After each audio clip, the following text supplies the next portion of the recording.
오늘 본문은 노래하는 장면입니다. 여인들이 노래하는 장면이죠. 한국 사람들은 또 노래하는 거 좋아하지 않습니까? 그 노래하는 사람들과 그 노래를 반응하는 사울 왕의 모습을 그리고 있는 것이 오늘 본문입니다. 오늘 본문의 시간적인 세팅은 6절에 보면 다윗이 블레셋 사람을 죽이고 돌아올 때, 블레셋 사람을 죽이고 돌아올 때라고 이야기하는 것으로 보아 골리앗을 죽이고 나서 귀환하는 그때의 모습을 그림을 알 수 있습니다. 그때의 여인들은 수차례 대치 상태에 있었던 전쟁이 극적인 승리로 끝나는 것을 보면서 기뻐 뛰놀면서 온갖 악기를 동원해서 다윗과 사울을 노래했습니다. 그런데 기억하는 것, 6절에 보면 왕 사울을 환영하는데 라고 이야기하고 있습니다. 다윗을 환영한 게 아니라 왕 사울을 환영했던 것이죠. 그들이 보았을 때는, 그 여인들이 전쟁을 마치고 보았을 때는 이 나라가 이길 수 있었던 것은 왕이 장군을 잘 보내서 이겼다라고 생각한 거예요. 우리로 치자면은 이 전략을 잘 짜서 사령관이 좋았기 때문에 이겼다라고 지금 이야기하는 거지, 다윗이 잘 싸웠기 때문에 이겼다라는 것까지는 나가지 않은 상태였습니다. 하지만 사울은 천천히다, 다윗은 만만이다 라는 천천만만이라는 노래 가사 때문에 사울이 불쾌했다라고 이야기를 하고 있고요. 그 이후에 다윗을 주목하게 되었다라는 이야기가 오늘 본문입니다. 저는 오늘 본문을 처음 보면서 가장 의아했던 건, 이 여인들이 괜히 천천만만이라 그래가지고 사울도 마음이 심란하고 다윗도 원치 않는 상황으로 들어가는 거 아닌가, 잘 알지도 못하면서 왜 이렇게 노래를 부르나, 이런 마음이 든 게 먼저였거든요. 그런데 오늘 본문을 조금씩 묵상해 가면서 크게는 3개, 많게는 4개 정도의 묵상을 하게 되었습니다. 첫 번째로 오늘 본문을 보면요, 우리는 인생에 있어서 사람들의 칭찬을 받고 혹은 유명해지는 것이 우리의 인생에 행복을 가져다 줄 거다 생각을 하는데요, 다윗은 무명일 때도 힘들었지만 유명해졌어도 지금 힘든 상황이에요. 지금 다윗이 벼락 부자가 되었고 벼락 스타가 되었습니다. 어느 날 갑자기 유튜브 동영상에 확 뛰어가지고 길가에 지나가면은 모든 사람들이 나를 알아보는 것과 똑같은 모습이에요. 작년으로 치자면은 가장 유행했던 영상들이 뭐가 있을까 생각을 하다가 소위 이제 탕후루송이 갑자기 유명했던 때가 있지 않습니까?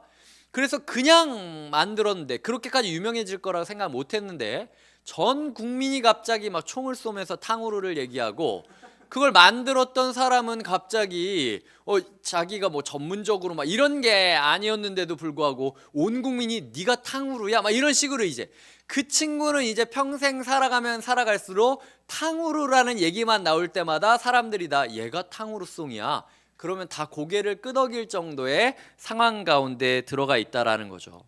하지만 많이 유명해진다고 해서 많이 행복해지는가? 작년인가 재작년인가요? 더 글로리라는 드라마가 유행했을 때 그게 학폭 관련돼서 드라마가 나온 거지 않습니까? 갑자기 떴던 그 배우들이 학폭과 관련이 있는지에 대해서 막 뒤적거리면서 그 친구들 입장에서는 그 이전의 과거를 떠나서 어쨌든 평생 동안 내가 잘해보려고 노력을 해서 그 자리에 선 건데도 갑자기 내 평생의 모든 행동들이 다 전 국민에게 까발려지면서 자기가 행했던 말과 행동의 대가를 받아야 되는 상황도 있었고, 때로는 어떤 사람 같은 경우는 원치 않게 예전에 학력 사태도 있었죠. 타블로 학력 사태처럼 내가 졸업했는데도 불구하고 아닌 것 같은데? 라는 이야기 때문에 수해 동안 가족들이 욕을 먹고 본인이 상처를 받는 모습처럼 유명해진다라는 게 꼭 좋은 거는 아니라는 거죠. 하지만 우리 가운데 있는 많은 분들은요, 내가 사람들한테 인정받으면 다 될 거다, 사람들 앞에서 유명해지면 다 해결될 거다 라는 생각들을 하곤 한다라는 거예요. 그게 착각일 수 있다라는 거죠. 또 다른 문제로 들어가는 터널이 되는 것이지, 터널 입구이지, 그게 우리의 인생의 돌파구나 도착점은 아니다라는 생각을 많이 하곤 합니다. 저도 한 주간 청년들을 위해 기도하면서 어느 기도까지 했냐면, 솔직히 이야기하자면 제가 이 말씀을 묵상하기 전에 이런 기도를 했던 것이 기억났어요.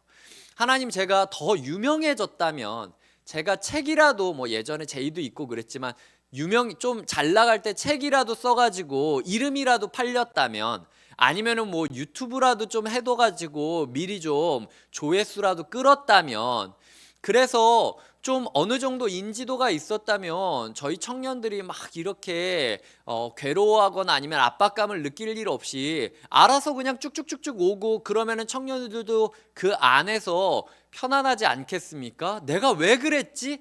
라는 마음들이, 그 당시에는 제의도 오고 뭐 어쩌고 저쩌고 그랬을 때 이거는 좀 나한테는 아직 때가 아닌 것 같고 부족한 것 같았다라고 밀어놨던 모든 것들이 저에게 죄책감과 미안함이 돼서 한 주간 청년들을 위해서 기도할 때마다 되게 후회가 되기도 하고 저를 자책하기도 한 일도 있었거든요. 그런데 저 또한 이 말씀을 보면서 내가 만약 진짜 유명해졌다고 해서 이게 해결될 일인가?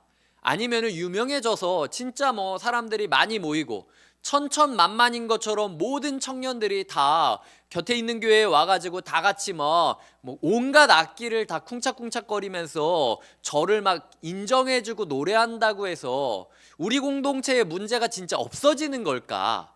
라고 했을 때 또 그거는 아닌 것 같다라는 것이죠.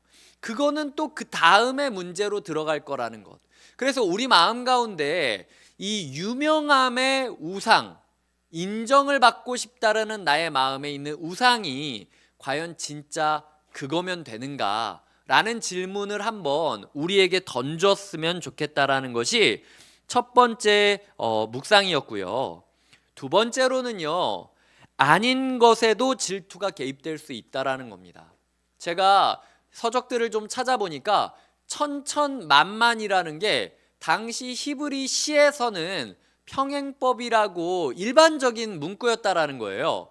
그러니까 일부러 다윗이 만만이라서 비교하면서 이야기한 게 아니라, 원래 히브리 시에서는 뭐 두세 가지, 너댓 가지 뭐 이런 식으로 식구가 있으면 둘 다 탁월한 거구나 라고 일반적인 문법 안에 있었는데, 이 여인들은 그냥 당시 유행가 부르던 대로 천천만만, 둘 다 엄청나다, 사울도 대단하고 사울의 명령을 받아서 이겼던 다윗도 대단하다 라고 지금 둘 다 높여주고 있는 건데, 사울이 지금 마음에 질투가 있다 보니까 멀쩡한 씨도 이상하게 오해를 했다라는 것이죠. 그렇기 때문에 이 시대 가운데 우리가 살아가면서 억울함이라는 키워드가 있지 않습니까? 나는 안 그랬는데 왜 내 입장을 안 들어주는 거지? 나는 이런데 왜 내 마음을 몰라주는 거지? 라고 생각을 할 때 하나님께서 우리에게 말씀하시는 거예요. 이게 너의 탓이 아닐 수도 있어.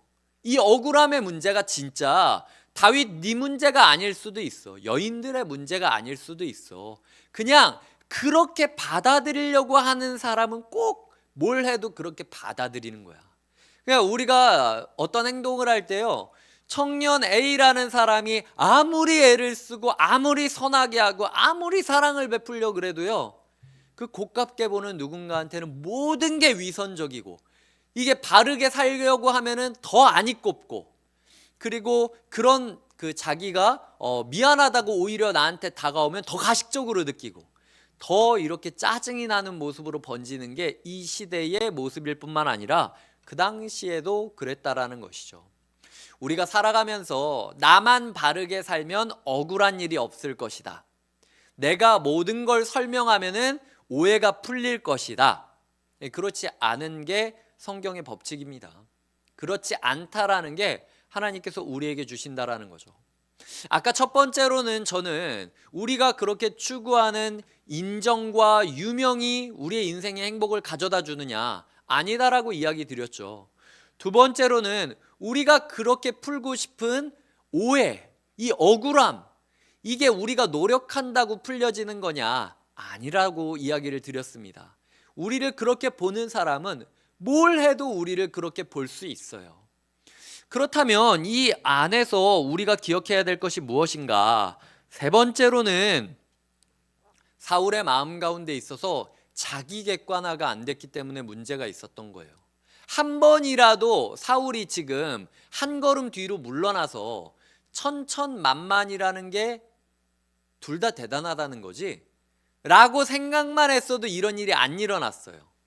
그런데 사울 마음 가운데서는 지금 나는 벌벌 떨고 있었는데 소년 다윗은 나가서 이겼다라는 것, 나는 그에게 갑옷을 주려고 했는데 내 호의를 거절했다는 것. 다윗 입장에서 봤을 땐 자기 사이즈가 안 맞으니까 거절한 거지만, 게다가 나는 예전에 사무엘로부터 너 다음은 끝이다, 너는 이제 끝났다, 다음 준비해라 라고 상처받았던 그 거절감이 애꿎은 다윗한테 지금 화살이 돌려지고 있다라는 거죠.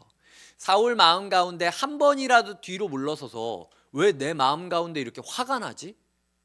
아, 예전에 나는 사무엘한테 버림받았는데 지금 다윗은 하나님이 사랑해 주시는 게 느껴지니까 질투가 난 거구나. 나는 갑옷을 주려고 했던 게 나쁜 의미는 아니었고, 얘가 갑옷을 안 입은 것도 나쁜 의미는 아니었는데 내가 지금 내 호의를 거절당했다라고 지금 느끼고 있구나. 사람들은 다 나도 대단하다라고 얘기해주고 있는데 내 마음 가운데 나는 아닌 것 같다라는 좀 낮은 자상이 지금 나를 지배하고 있구나. 한 번이라도 뒤로 물러나서 이 상황을 객관적으로 바라봤다면 질투할 일이 없어요. 창 들고 던질 일까지는 없었을 거라는 거죠. 그렇기 때문에 우리는 삶에서 한 걸음씩 물러나는 시간을 가져야 돼요. 예를 들어 맨날 이 사회는 전진 또 전진, 무조건 앞으로 가는 게 맞는 거다라고 얘기하곤 하거든요. 때로는 뒤로 물러서야 될 때가 있다라는 거예요. 세 걸음 앞으로 갔다면 한 걸음 뒤로 물러서서 나의 방향을 지켜봐야 된다라는 거죠. 밭에서 소가 농사를 지을 때 이 소가 그냥 앞만 보고 달려가면요, 나중에 뒤돌아보면은 길이 오히려 이상한 데로 나 있을 때가 있습니다. 우리도 길을 걸어갈 때 도로에 있는 보도블럭을 보지 않고 그냥 앞만 걸어가겠다라고 생각을 하고 앞만 한번 걸어가 보세요. 그러면은 나도 모르게 대각선 쪽으로 가 있는 걸 볼 때가 있거든요. 이런 지점에 있어서 우리가 하루에 한 번만이라도 하루를 돌아보면서 객관화하는 시간이 있는가? 그리고 특별히 감정을 보일 때 이 감정을 멈추고 객관적으로 내 감정을 분석하고 있는가? 그게 말실수 안 하는 길이고요. 그게 상처 안 나는 길이고, 그게 내가 더 추해지지 않는 지름길임을 기억하셔야 돼요. 꼭 저지르고 나서 추한 내 모습을 보면서 자괴감이 느껴질 때가 있거든요. 그렇기 때문에 뭔가 갑자기 기쁘거나 갑자기 슬프거나 갑자기 화가 난다고 하면 일단 멈춰야 돼요. 그리고 스스로를 보는 것이 필요하다라는 거죠. 마지막으로 이번 주에 이 말씀을 보면서 제가 네 번째로 묵상하게 되었던 거는요, 이 모든 문제의 원인이 여인들의 노래에 있었다라는 겁니다.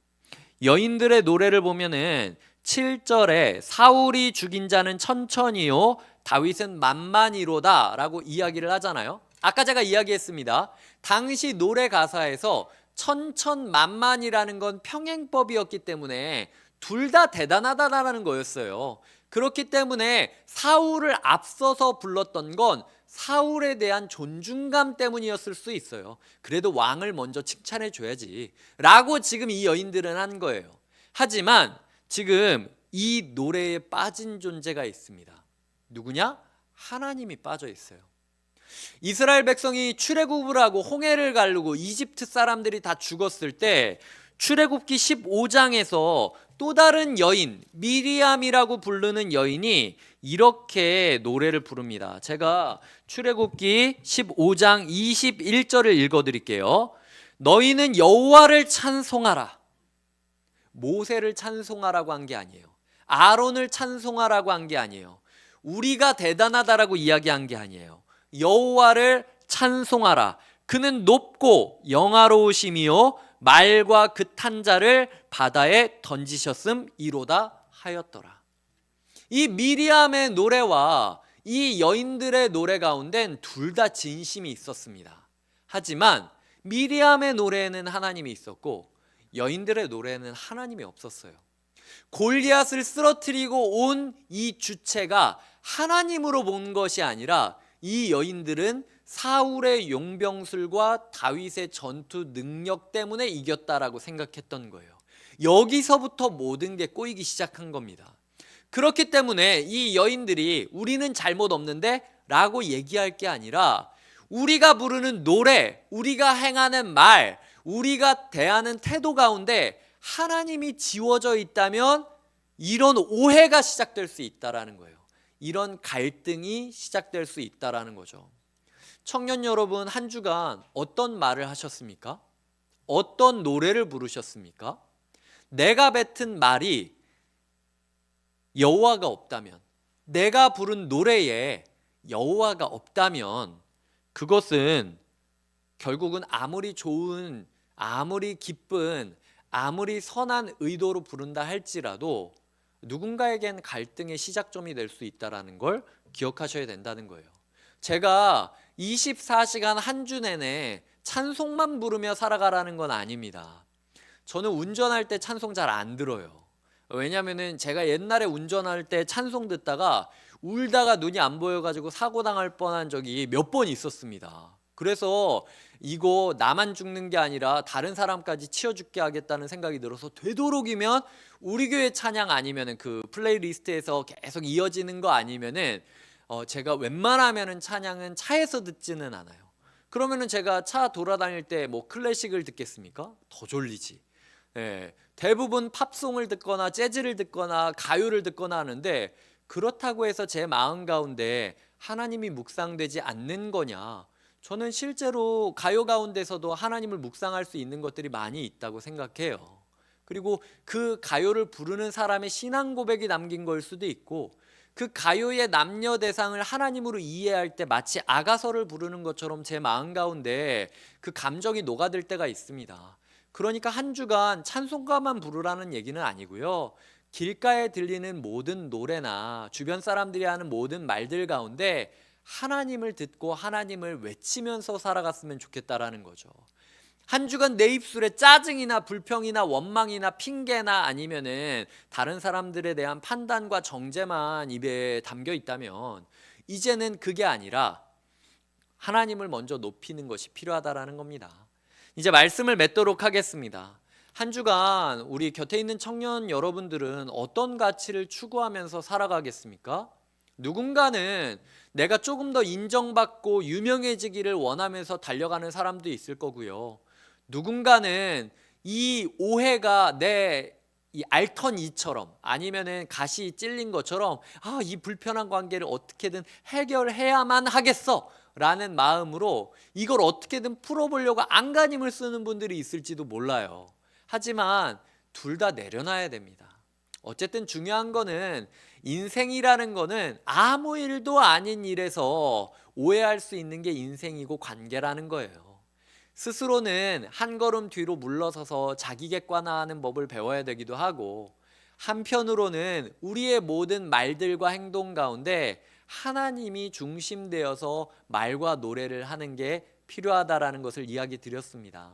한 주간 우리 청년분들이 내가 무슨 말을 뱉고 살아가는지 무슨 노래를 하며 살아가는지 돌아보실 수 있는 시간들이 되었으면 좋겠습니다.